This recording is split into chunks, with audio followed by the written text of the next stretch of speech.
Hello, welcome to Human Tech, a podcast over the intersection between humans and technology. My name is Guthrie. I'm here with Susan. Hi, Susan. Hey, Guthrie. And I'm going to let you introduce our very super special guest today. Yeah, I'm excited. We have a guest today. It's Nathan Shedroff. Did I even say that right? You did. Shedroff. Okay, good. Nathan is an interaction designer. He also teaches at the California College of the Arts. And I'm excited to talk to him. We're going to talk about all kinds of stuff.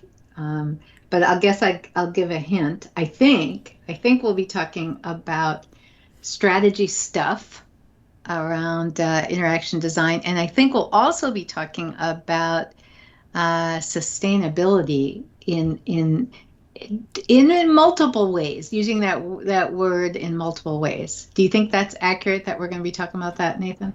Oh yeah, I would hope so. Okay. All right, good. Can I ask you a quick question before we start? Yeah, of course. Yeah. Can you just tell the story of your first book?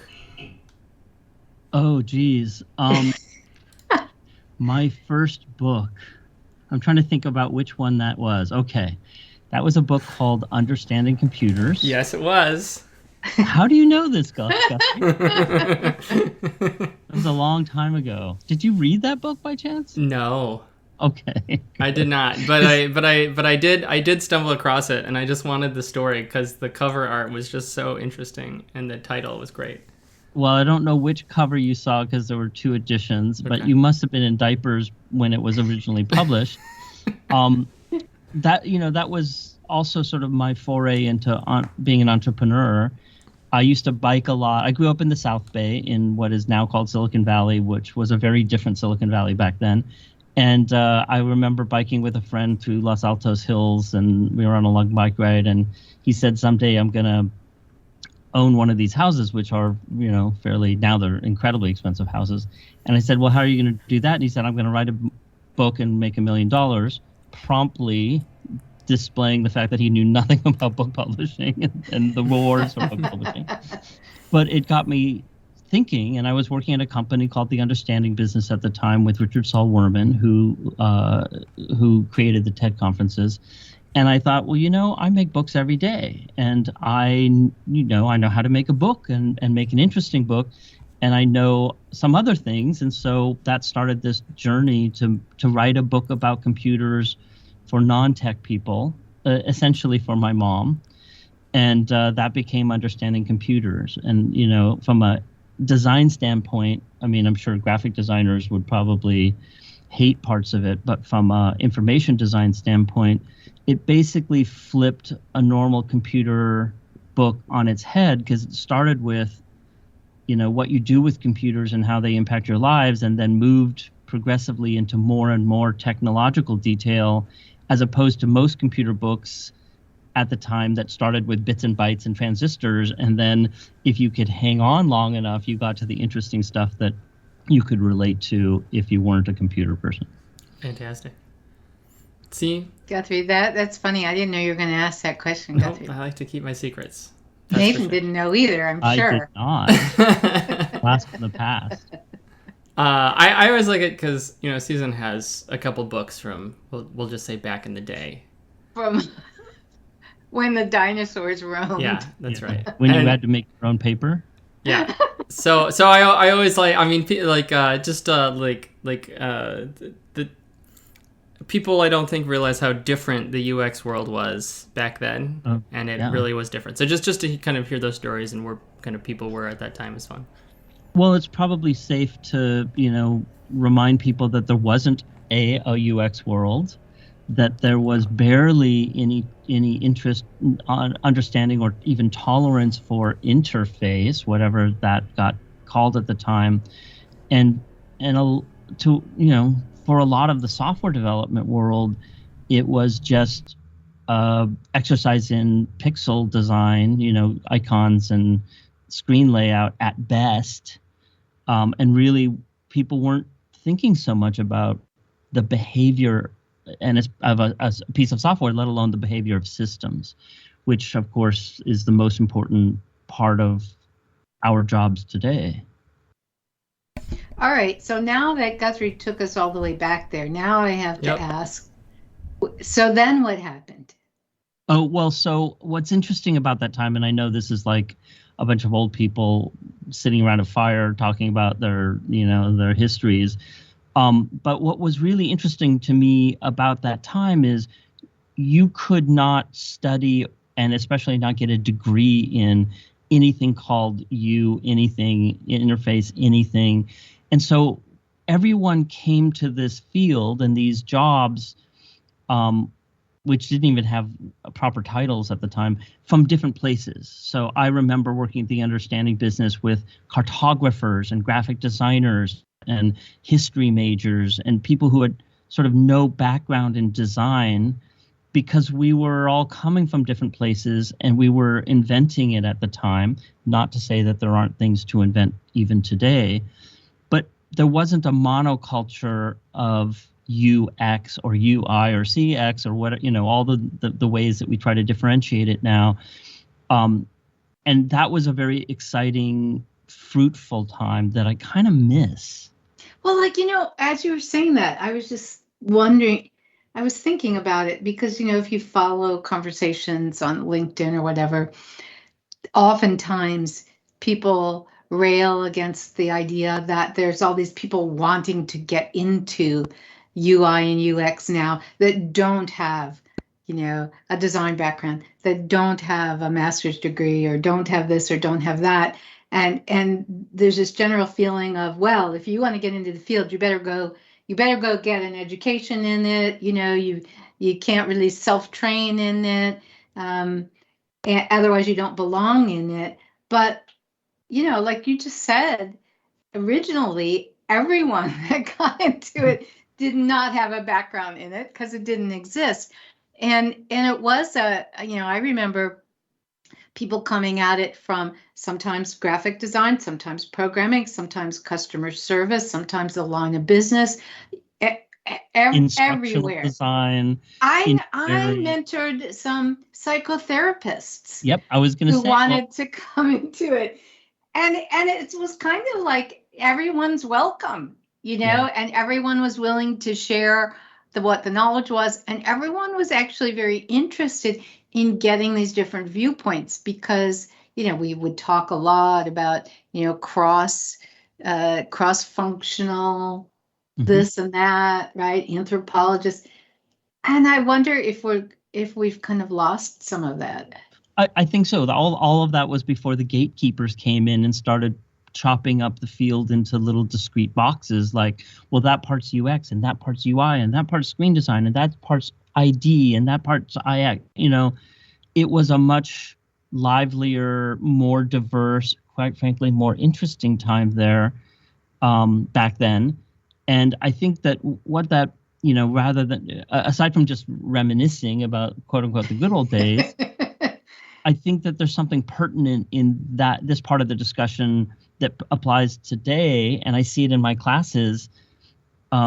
Much of UX has been uniformized and quantized and broken up into pieces and processes and steps, et cetera. And what's fallen out of that is the very essence of what interface was about. So we get a lot of screen design now, but not a lot of interaction design, which is to say we concentrate so much on the skills and the processes and the deadlines to get screens built for a product. And we spend very little time still talking about the behavior of the system, the implications of the system, what the actual interaction is. And I find that even with my students, which is a grad degree in interaction design, have a lot of trouble trying to imagine different kinds of interactions and even wrestling with the idea of what is interactivity in the first place, still to this day. Yeah, and I don't want to minimize the fact that there is a huge body of knowledge, multiple bodies of knowledge that are extremely helpful if you're going to do the work of designing a user experience, whatever particular part of that you mean.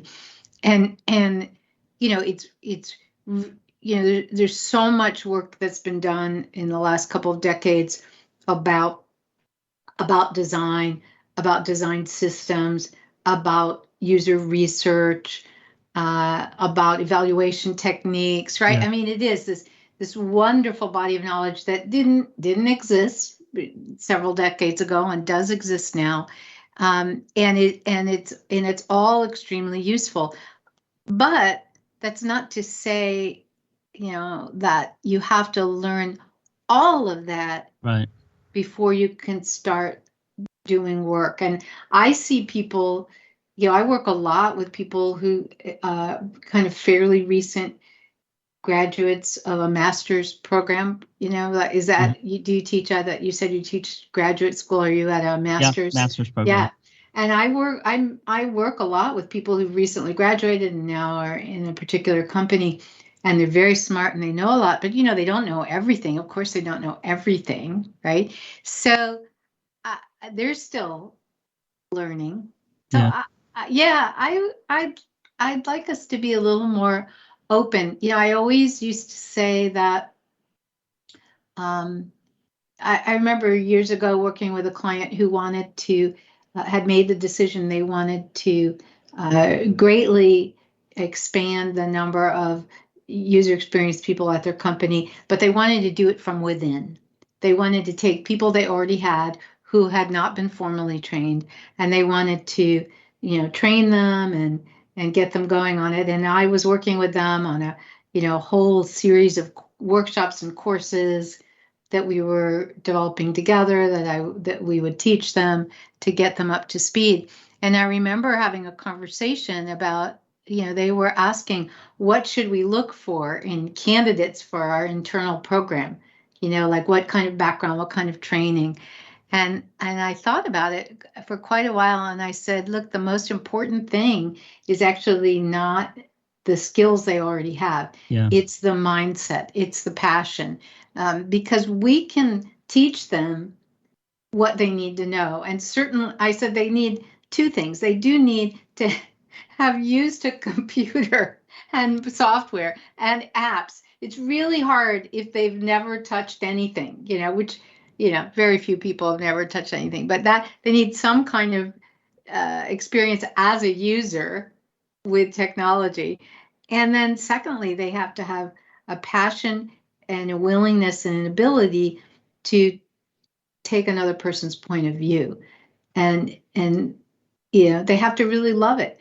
I've worked with people who were skilled and had a background, and you know what? It didn't get them excited to design a user experience that fit a particular target audience. They just, it was like, oh yeah, okay, I could do it. It was like, no, go find another career, because you're not going to be happy, because it's hard work and you have to get excited about doing it, or it's not going to be fun and interesting over the long term. Yeah, the thing I would add to that is intent too. And I think you have to have the intent to want to design something for other people in a very different way than design sort of grew up before maybe 20 years ago, 25 years ago. I have a design background. I have an industrial design background. I'm actually a car designer by training. Oh, okay. And design back then was, the culture of design was go design beautiful things and populate the world with beautiful things that you think are beautiful, and the world will be, will appreciate it or love you or whatever, which is never the case. And that's not how design is taught anymore. And the key difference is design research. Right now, the intent of design is go understand for whom you are designing, what those contexts are, and design things that they need, that they can use, that makes their life better and isn't just what you want. And I think that, you can see the history of Silicon Valley as a one example of this. 90% of the companies in Silicon Valley failed, and 90 some odd percent of all companies, new companies fail, not because they weren't well engineered or well made, but because they weren't for anyone but the people who made them. And so that design research, context seeking, truly understanding others, and the intent on what what you're designing in the first place is the key difference that I think has transformed the culture of design over the last few decades. Although there's still a lot of people that I think are in that other mindset. Oh, yeah. Like the Starchitects, for instance, are still there. But I will say that the prevalence of that kind of design in industrial design has dropped a great deal, even to some extent architecture a little bit. And it's almost impossible to function successfully in interaction design like that. Now, that said, it's also possible to do all the right steps in really poor ways or still get to a bad answer. So, Microsoft, for instance, spends more on, or used to. So 15 years ago when I was, talking about UX regularly, I would ask audiences, what company is known for the best interfaces, essentially. And they would always say Apple, easiest to use, da, da, da, da. And which companies are known for the most frustrating or annoying ones? And they would always say Microsoft. And I would tell them, well, Microsoft spends way more on user research and, user testing and like exactly the process all of us are saying companies should use. They do it that way and they spend more than anyone else on that. So are we the problem, right? Because Apple spends almost nothing on that. Their process does not take into account a lot of user needs, or certainly did at the time. So on the surface, it looks like the approach that we tell everyone to do design research is the thing that's causing Microsoft to make these products that people love to hate. Now, obviously, it's more complex than that, but simply doing the right steps in the right order doesn't guarantee a successful outcome either. So what is the failure? Wherein lies the failure then? Well, so when you're doing this commercially, obviously there's a lot of other forces at work, schedules and deadlines and business and, money and competition and fear and whatnot. But I think that also, people are wonderfully weird and inconsistent. And so designing for people is not straightforward or easy and never will be. And I think that there are a lot of people in the world, our coworkers, our peers, who are not ready for or well suited to understanding people. I think there's a huge, this is what one of the books I'm working on that I'm making no progress on. The premise is that there's a culture war happening between the quant and the qual. So quant data, qual culture, qual culture.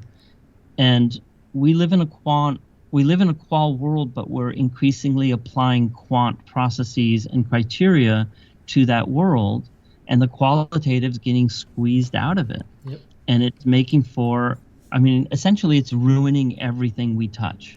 And I do think that there are people in the world that are quantitative optimizers. It's a personality modality. They tend to gravitate towards certain kinds of jobs, business in general as a sector, and certainly finance, management, ops, etc., kinds of jobs, because it makes them very comfortable.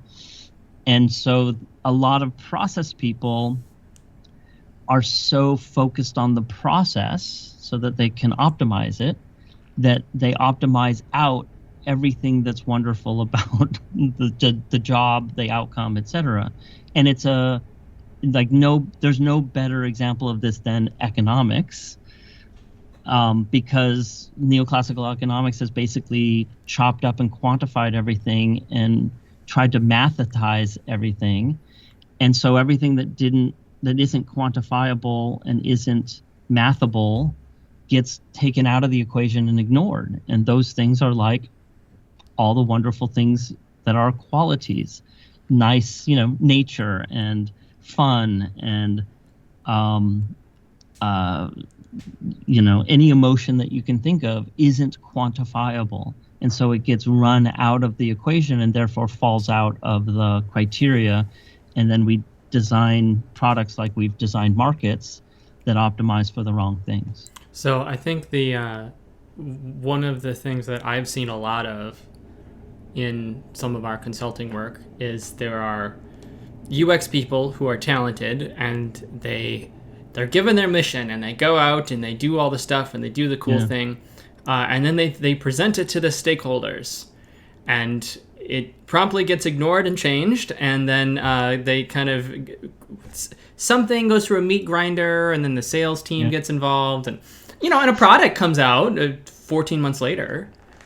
So the product comes out, but like what's actually, how much of the UX work actually makes it out in one piece. And so I'm sure Microsoft spends a ton of money, but Microsoft's biggest customer is not the person using Windows 11. It's like it's the corporate customers over and over 100%. So they have to optimize for very different stuff, and Apple doesn't have those considerations. So you end up not having those problems. Yeah, you're absolutely right. I mean, your customer versus your end user is just the beginning of identifying some of the mismatches here. But I also think that we've made a lot of progress in the last 5 years in identifying and starting to build some tools or processes to help pick up the slack on the stuff that we've been either forgetting or ignoring or just never knew to look for. That's the premise for the program I teach in right now, which is what are the systems and social issues that technology raises, and how do we put them in the design process? So things like equity and privacy and security and diversity, and I guess every any word that ends with itty is probably should be on the whiteboard.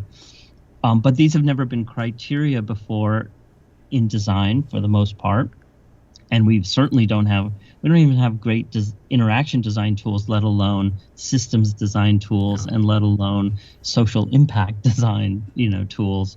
So there's a lot of work for us still to do.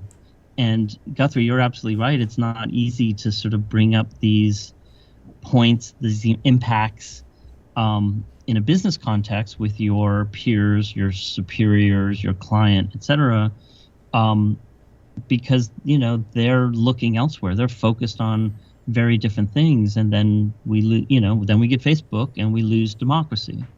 Let me ask you a question. The first, I need to stand up for my chosen field of economics, because you're 100% right, and it annoys, like I really dislike the Econ 101, Econ 102, whatever. But that said, a lot of the hot thing in economics and a lot of the Nobel Prizes in recent years has been people who have tried to bring those uncalculable things back in, right? So that's why, I mostly do behavioral economics work, which is functionally that. Like we're gonna take economic principles and try to apply the formulas to a human context. Okay, so they're working on it. The field's new. Okay, it's really only been around since the 50s. Give it some time. Well, I was going to say it's really not new. And Guthrie, you're absolutely right. Behavioral economics, as far as I'm concerned, maybe with ecological or environmental economics, is the only interesting economics now, and has to correct for a lot of damage that has been done by the the general field of economics as it's been practiced over the last 100 years. I sometimes challenge people. I don't have the kind of grad students that I can go force to do research, but if I did, I would love to force a team of MBA grad students to go calculate the net impact of MBAs on the world. Is it positive or negative? Because my bet is it's not clearly positive.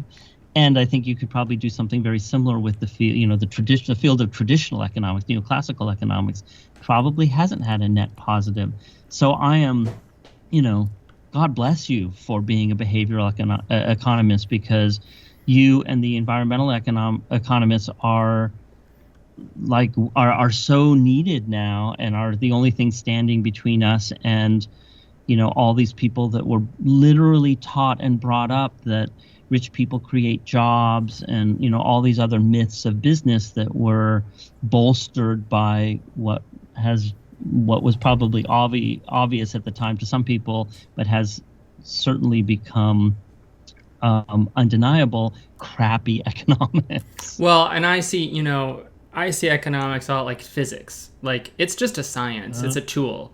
Like, if you want to, the policy people who are applying it in a certain way, that's to me, that's a little different. Economics is just math and statistics. And that's all it is to me. But my question to you is, when you were talking about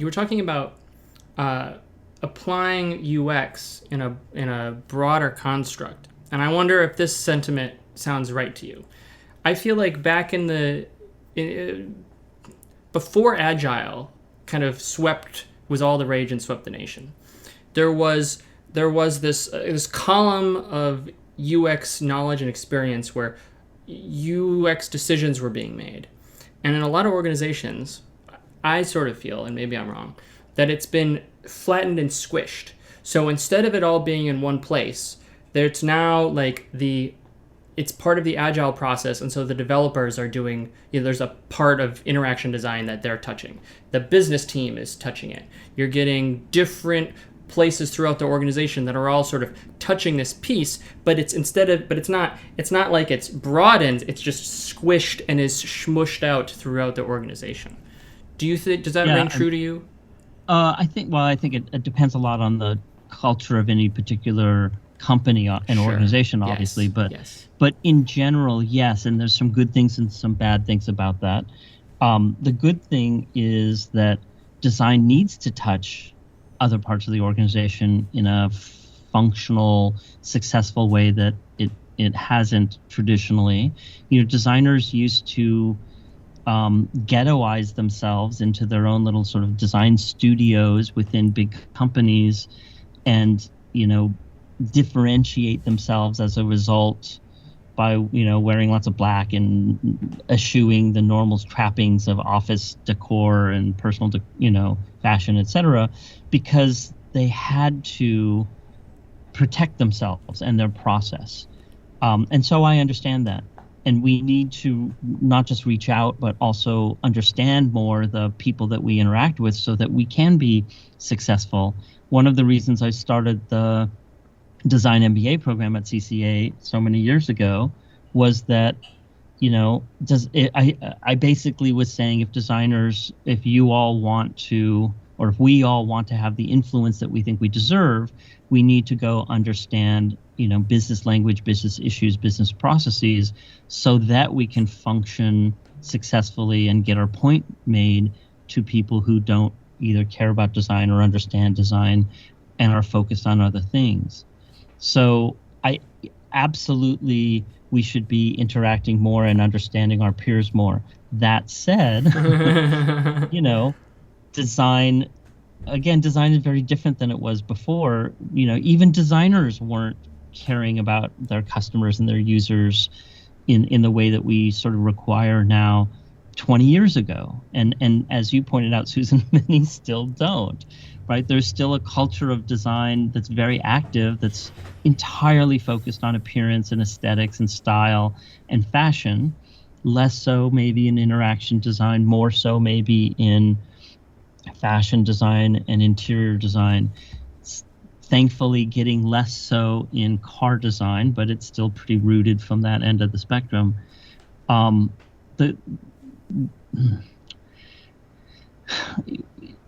Designers have always had to contend with the fear, and it was a very real fear, that everyone is a designer. Everyone thinks they are a designer because, hey, they can see colors and they have opinions too. And my, wife's next door neighbor's dog walker likes purple, so can we see it in purple, right? That's a designer's nightmare. But the other side of that coin is purple says this to your customers. Gold says this to your customers. This form triggers that in your customers. And guess what? They're not you. So it isn't about your favorite typeface or colors or, sounds either. It's about what your customers respond to, and you being an orchestrator rather than a dictator of all these design choices, so that your customers are having, your audience, your users, whoever, are having the experience that's intended in their language, in their culture, and not the one that you prefer for, decorating your own homes. And when we can do that, and that's why design research is so critical, and parts of design research that really aren't even practiced regularly either, by the way, because then we're in a position to go up against the CEO or the VP of marketing or whoever's above us or next to us and say, the reason why we made these design choices, the reason why we recommend us going this way is because it does this for our customers, and it does this in the market. And it's no longer an opinion, right? It's not, I like this typeface, I like this form, I want it to be a cube or a sphere, I like gold. It takes the opinion out of the room and says, we've tested this, and this is what gets results. And for the most part, except for absolutely egomaniacal leaders, they respect that. Yeah, I wonder, as you were talking, I was thinking about a couple things that I think impede good user experience within these companies. And one is that, and I'd like to get your opinion on whether you think these are true, widespread, this is a widespread issue. One is that it seems to me that in a lot of companies, things get designed and developed and implemented in little pieces. Yeah. And so it's possible that this little piece all by itself maybe is well designed, but the problem is you have 100, 1,000 little pieces that then when the human is using this thing and they're using all those little pieces to get something done, they don't play nicely together. They don't make sense. It's a jarring experience, but nobody knows that, because and so this ties into another thing, which is we still have, at least maybe this is just the companies that Guthrie and I are consulting, incredible silos.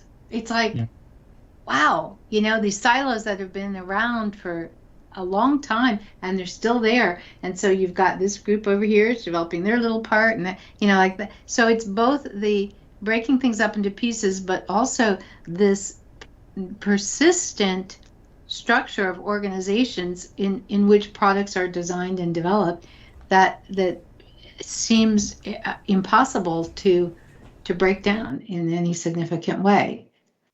Thank you for describing most of the last 50 years of automobile design in the Really? US, Is it changing in automobile design?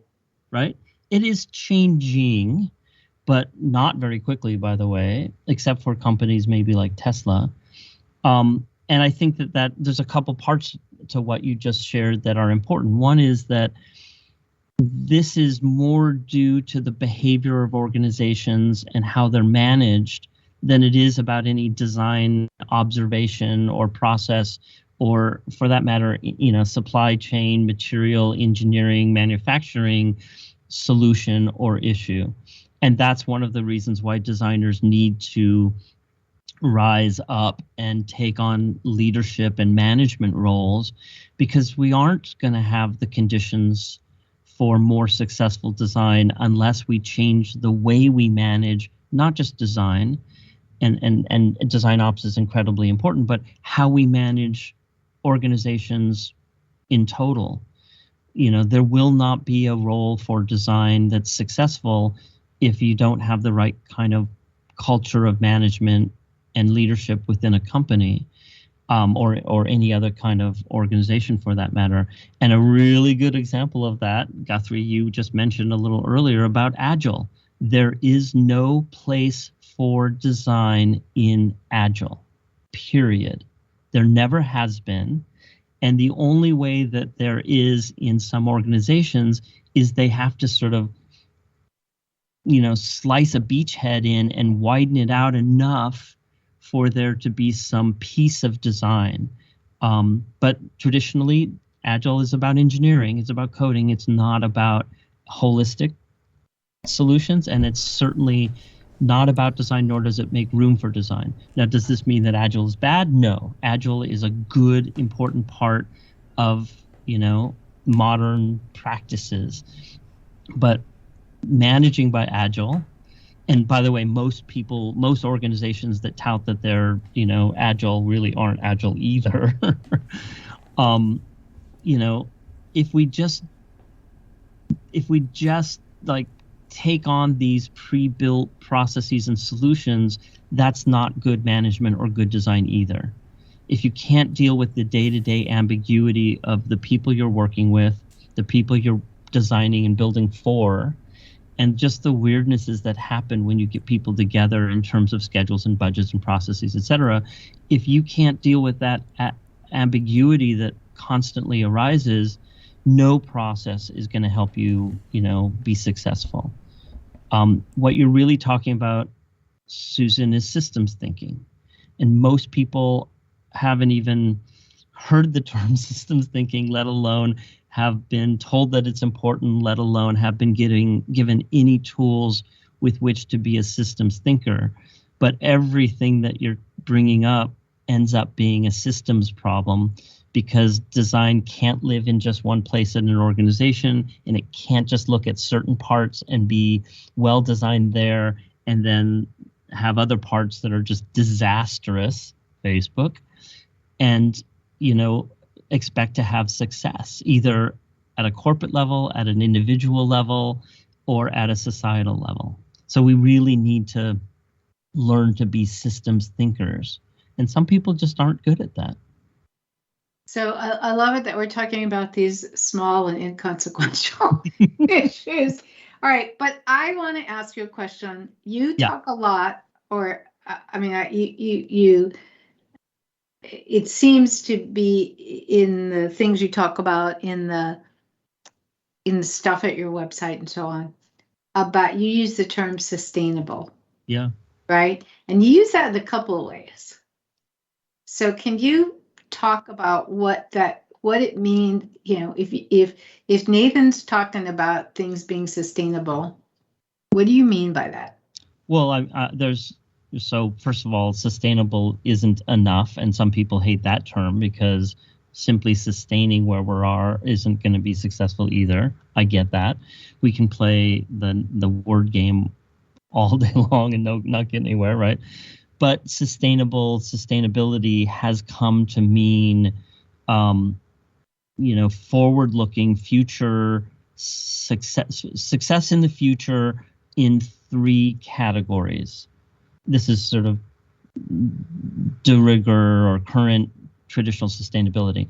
That would be sustainability in terms of our natural environment, which every day reminds us that it needs some attention. Because our social environment rests on our natural environment. You don't get society without nature being there. It means that our social environment, which, you're a behavioral psychologist, Susan, that cracks open to an amazing amount of issues and bullet points just within what is society. But it means it has to work for people and groups of people. And then within that, the reality is it has to work in a financial system, in a financial environment, because we live and work in those systems, right? And the money system, the economy doesn't function without society, and society doesn't function without nature. So sustainability means it's got to work on all three levels, which, oh my God, 3 levels. Now you're talking systems thinking and systems issues without, batting an eye, because that's it. That's the total of almost all human existence falls into those 3 things. So sustainability certainly means let's not make the world worse with our decisions and the things that we create in these 3 categories. But it's also come to mean so many other things in a microscopic way or a less macroscopic way. It means the sustainability of a company, of a revenue stream. It means the sustainability of relationships. It means personal sustainability. How am I going to function in this world or this 2-year grad program, can I work this much and be healthy? So it's really about health in all these systems. And it's so important because we have developed so many sophisticated reasons and ways not to be healthy, economics, and we need to go correct those things. And yes, that's a little prod to you, Guthrie. Oh yeah, no, I noticed. It's fine. It's fine. And it's not just economics either. It's physics. Like the book I'm working on, every chapter basically is titled "Why Physics is Ruining the World," "Why Economics is Ruining the World," "Why Business is Ruining the World," and it's all of our human systems have faults at their core, and the only way to change them is to redesign them. And I get that some people are car designers and fashion designers or screen designers, and they don't want to be anything more than that, and that's okay. But we all have to understand that whatever we're designing is in the context of other things, and we're contributing to the designed world in all its facets, whether we like it or not. And do you is some of the are these ideas infused in some of the teaching that you do? Oh yeah, all of it. I'm lucky enough to teach in a program specifically that is about social impact of technology. We teach design skills, obviously, but we teach impact skills and stakeholder analysis tools and ways of popping these issues, certainly not all of them, into the design process and helping students wrestle with them to see if they can at least acknowledge them, if not respond to them. And in fact, my colleague Minnie in one of our classes, Social Lab 1, has helped us change our vocabulary. I'm still, I'm a 50-year-old designer, so it's hard for me sometimes to change the words I use. But, we're increasingly talking about our designed solutions as responses, as ephemeral, temporary points on a timeline that are responding to the context that we see, as opposed to something discrete and final that we're going to drop into the world and then walk away from and go do something else. So you're trying to build in the idea that this is our response right now. Yes, exactly. And that as things change, our response, meaning our design, our product, our solution, will also change. Yeah, and anyone that's been in this industry for more than 4 years probably and has tried to build a portfolio or a vitae or, God forbid, write a book that points to digital experiences, especially websites and apps that we've designed, knows this really well, because all of those things have changed. They no longer reflect the state they were when you worked on them. And now there's a question, can I even point to there as saying, I did that? Yeah. Well, right. It's pretty impossible. But I wonder too, as I'm thinking, as you're talking, I'm thinking about some work we're doing with some of our clients, and I know that there are, maybe I don't say this enough in these meetings, because I know there are times where I want to say to a particular client about this particular project, just, ease up. Yeah. We don't assume you're designing, for instance, this website or this website redesign.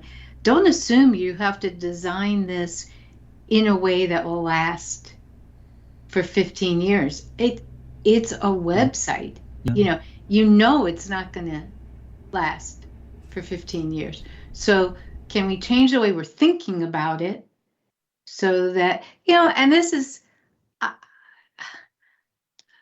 whether or not you're a fan of agile or iteration or, this is a great reality. You're going to be iterating this a lot. Yeah. For a long time.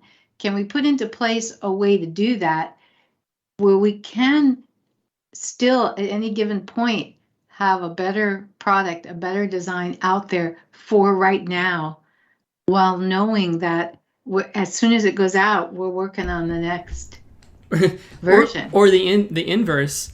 When we redesign this, can we do a good enough job that we don't have to scrap the entire project? Is there any parts of this that we'll be able to salvage, which is more often the case, I think. Well, and so, one of the things that we all need to acknowledge is that this is overwhelming. It's overwhelming for the best of us, right? There are so many issues. It's impossible to take into account all of these issues and design something that works for everyone. That said, we still have to try, or we have to get serious about prioritizing and targeting which are the things that we can have impact and which are the people we can have impact for, rather than throw up our hands and say, it's impossible, there's too much, I can't deal with all this. Can we just, get the screens done? And to your point, Guthrie, maybe the thing that needs to outlast the versions of the app or the website or God knows what else is the intent, is the context, is the understanding of who we are as an organization and how we want to present ourselves. Who the target audience and it's is. less right, and it's less about the logo, the colors, the screen, the layout, the AI, the IA for that matter. I remember working on Bank of America's first website way back when, and here's this gigantic multinational organization that serves so many different people. It serves governments, and I mean like nations, as well as local governments and organizations and businesses. And then you might have your checking account there too, right? Like there's this huge context spread for them. And I remember saying one day in this crappy little room inside B of A that we were given to work with our client in, because she was so sort of disempowered and disrespected within this giant organization about what we were doing. And I remember saying, Karen, you realize that what we're doing now will ultimately restructure Bank of America as a corporation, because we were talking about how do we present all of these options, all of these services on a homepage. Like there's only so many pixels, there's only so much real estate.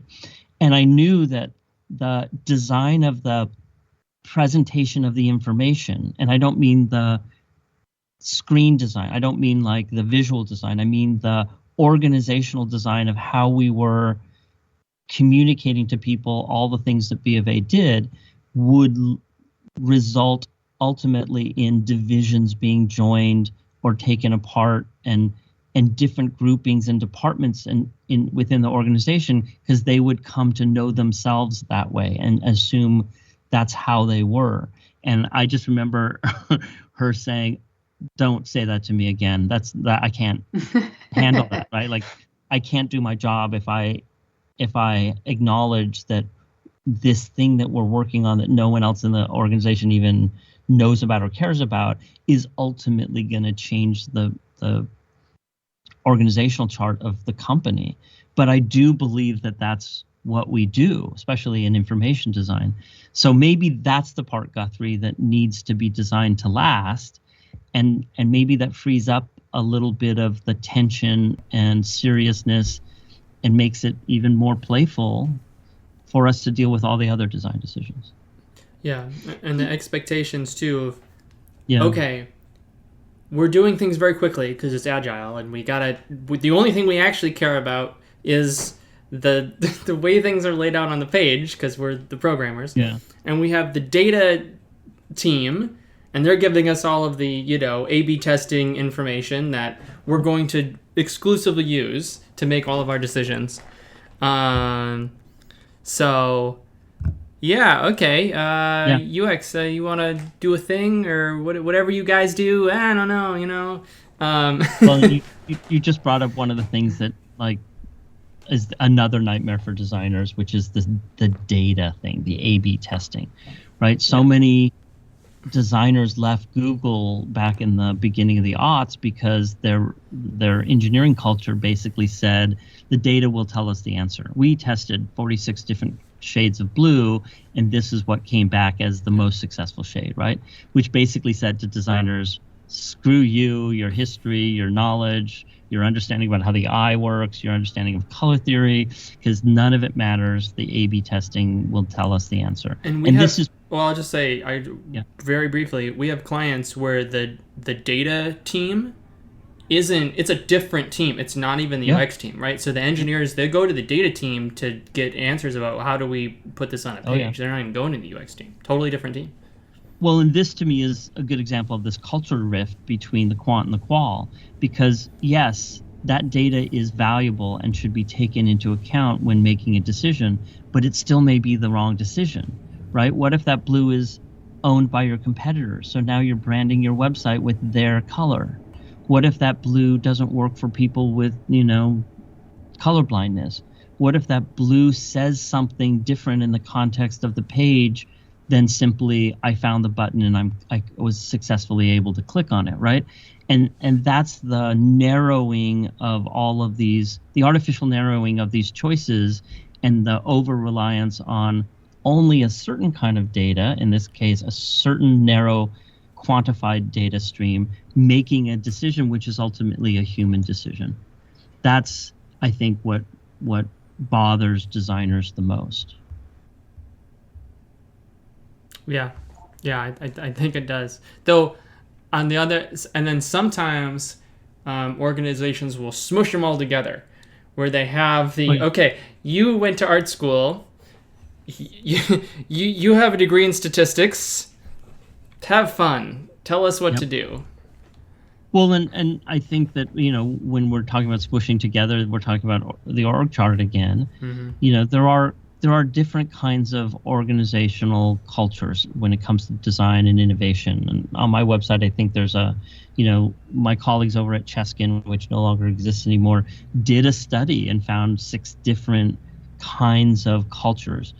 And the point isn't that one culture is better for innovation than another. The point is to understand what culture your organization is and let that shape how you innovate within that culture. Because it may not be possible. Like the smallest cultural minority there is called innovation outsourcers, which just means our culture, you cannot innovate within our culture. It is not possible. All of our innovation comes from either outsourcing it to another company or buying another company's innovation, and then guess what? We're innovative. That's okay. I mean, it's not okay, but it's okay. Like, as long as you're not trying to function in that company as if it were a dynamic innovator like an Apple, or any of the other cultural categories there. So this is why the design of organizations, management, I know that word, leadership, are so important as a designer, because if you want to have the impact and the autonomy that you really want to be a designer, you need to get involved with these things. I'm sorry. So you have companies where design is a C-level position, right? Chief Creative Officer, CCO. She's right up there next to the CCO or the COO and the CFO, et cetera.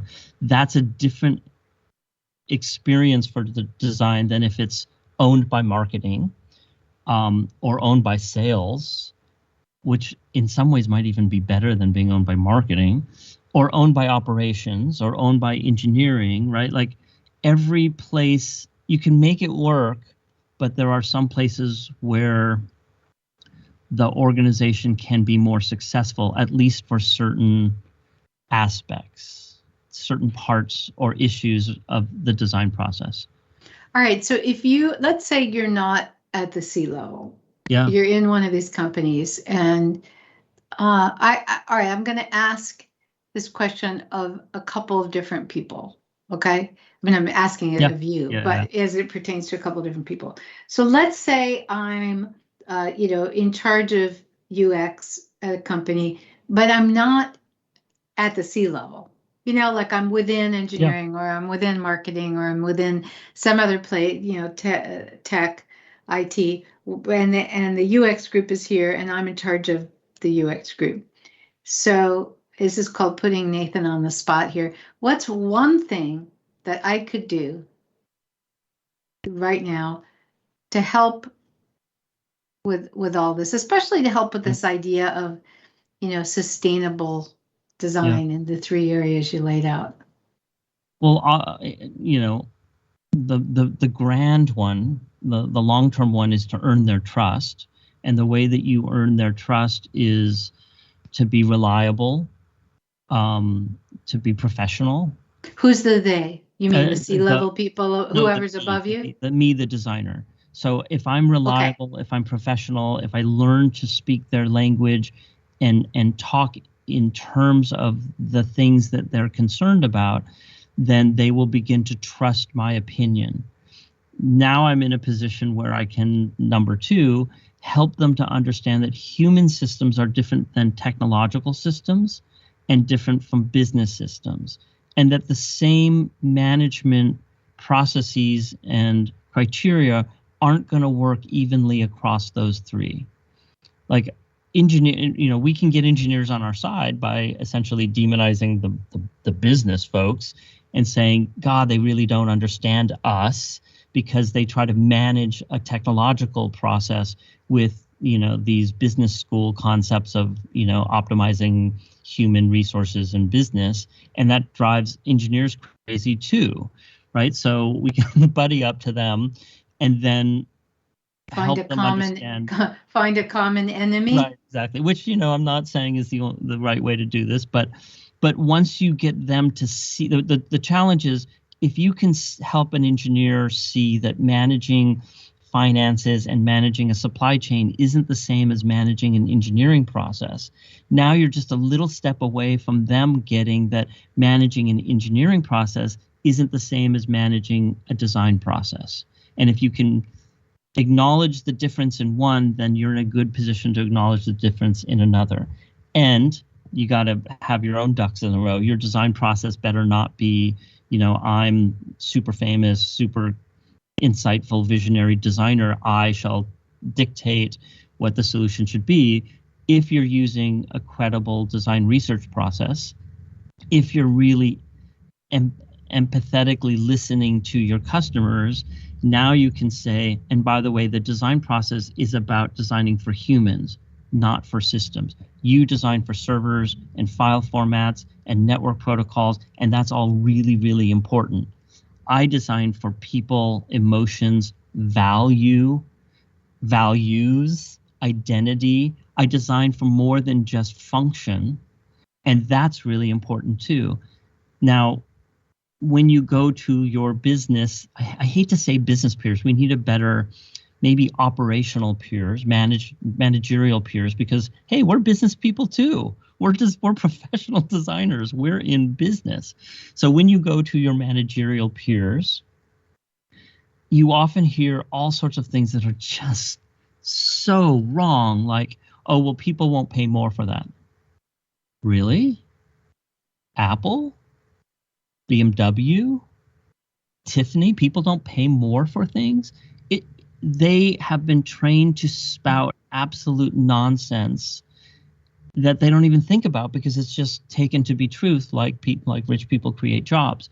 So you have to be very careful when you challenge someone's worldview, but it needs to be challenged. And so I would say, when you try to have these conversations, relate it back to them as a person, as a personal life. When they say it'll be too expensive and people won't buy it, look at the clothes that they're wearing. Is it Kirkland? Is it Gap? Is it Banana Republic?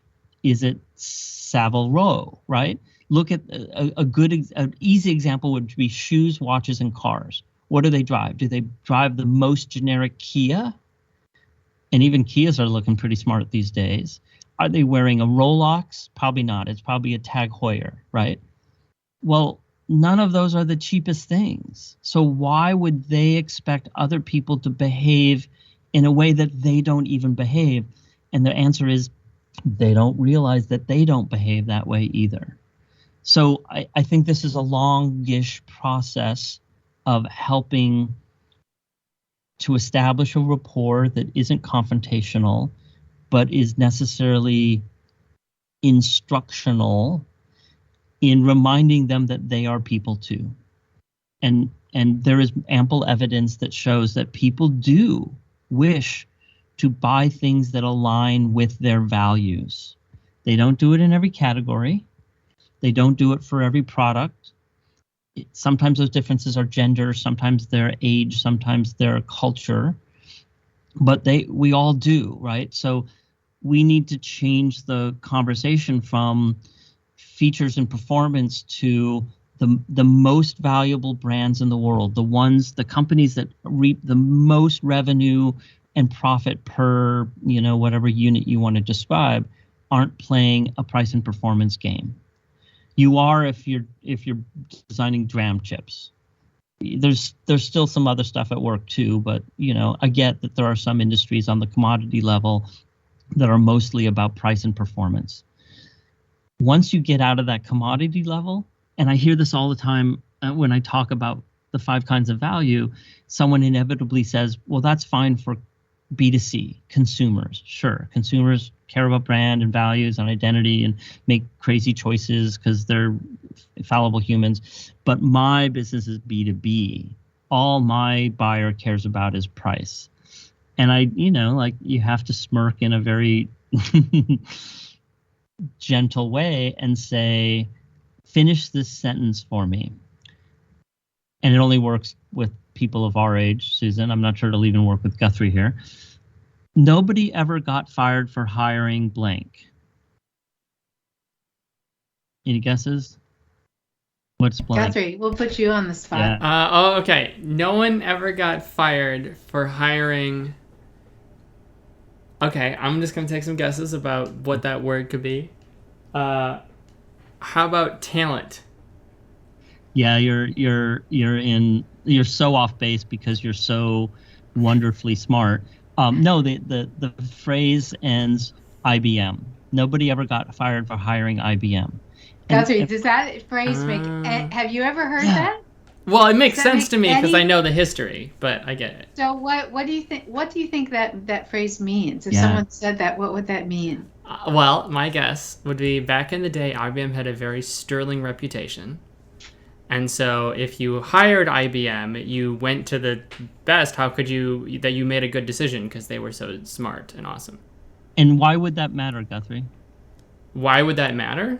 In what conditions would that matter? Like, in what conditions would you getting fired matter? Or in what conditions would you hiring IBM matter? Bing, bing, bing, bing, bing. No, you said the important word, fire. Yeah. It turns out that job security trumps price and performance.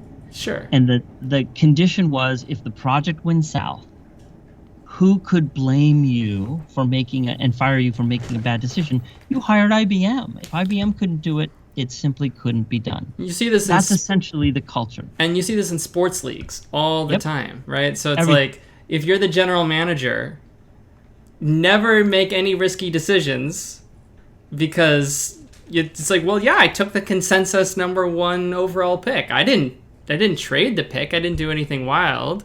I just did what everyone thought was a good idea. So how can you blame me when it went south? Exactly. Well, so this to me is the proof that those quote unquote other issues do matter. They're really powerful. This is the other value, the emotional, the identity, and the meaningful value. And they matter just as much in B2B and B2G government work and sales as they do in B2C. Because IBM was never the best at building these things. There's always some small group that was probably obscure that could build it better. They were never the cheapest, and they would admit to that, right? But it turns out that job security, which is an emotion, which is about fear, it trumps the decision drivers over price and performance. So once you can get managerial folk to understand this, especially leadership. Leadership folks pretty much understand this anyway. The people who really understand this in an organization are the salespeople, because they know if it's just a matter of features and price, they've already lost the sale. Someone can always undercut them. They're not selling on the basis of price and performance because they don't have an edge there. They're selling on the basis of reputation, relationship, all these other things that our business processes constantly tell us aren't important. So part of this process as a designer is helping the other people around you, and very often above you, to better understand this, to acknowledge it, because they don't function the way that they're saying customers function either. Yeah, for me, so much of all of this comes down to figuring out how to engineer some aha moments so people come face to face with their own cognitive biases, and that they don't even, they're not really conscious of, right, that are operating. Nathan, I love it. I always love getting on these calls because it's like, oh, I wonder what we'll talk about. And it's like, whoa, okay, let's just open up the whole universe of things to talk about. This has been a really, for me, a really fun conversation. And you've actually, I was taking notes because you've given me a lot of things to think about. A lot of what we've been talking about, I think, is really relevant to some of the consulting work Guthrie and I are doing. So I really appreciate your spending the time. I'm definitely looking forward to you. You kind of hinted that you were working on some books. So I hope one of these days those will come out and we'll be able to read them. I think they sound like you're working on some really interesting stuff. Is there? Me too. Pardon? Yeah, you too. I can't wait. Tell us, if people are interested in getting hold of you, what is the best way to do that? My coordinates are always on my website, nathan.com. And, my work is listed there, and the things that I'm focused on are right there on the homepage, which is what are the new tools that help us design for these better solutions in all of their aspects. And you can, it's pretty easy to find your way to how to contact me. Okay, great. Thank you so much. Guthrie? Fantastic. It's my pleasure. Thank you both. I've really enjoyed this conversation too. Fantastic. If you have any questions, you can get a hold of us at info@theteamw.com. Anything else that we want to plug, Susan, at the end? Well, okay. Can we mention that your new ethics certificate, online certificate in ethics, is out and published and ready to go. And Fundamentals is free too, so you can. And the Fundamentals course of that is free. And Guthrie, where should they go if they're interested in that? You can go to courses.theteamw.com and you can find all that stuff for free courses and the paid one. All right. Thank you, everyone, for listening. Thanks all. Bye. Bye. Bye, Nathan.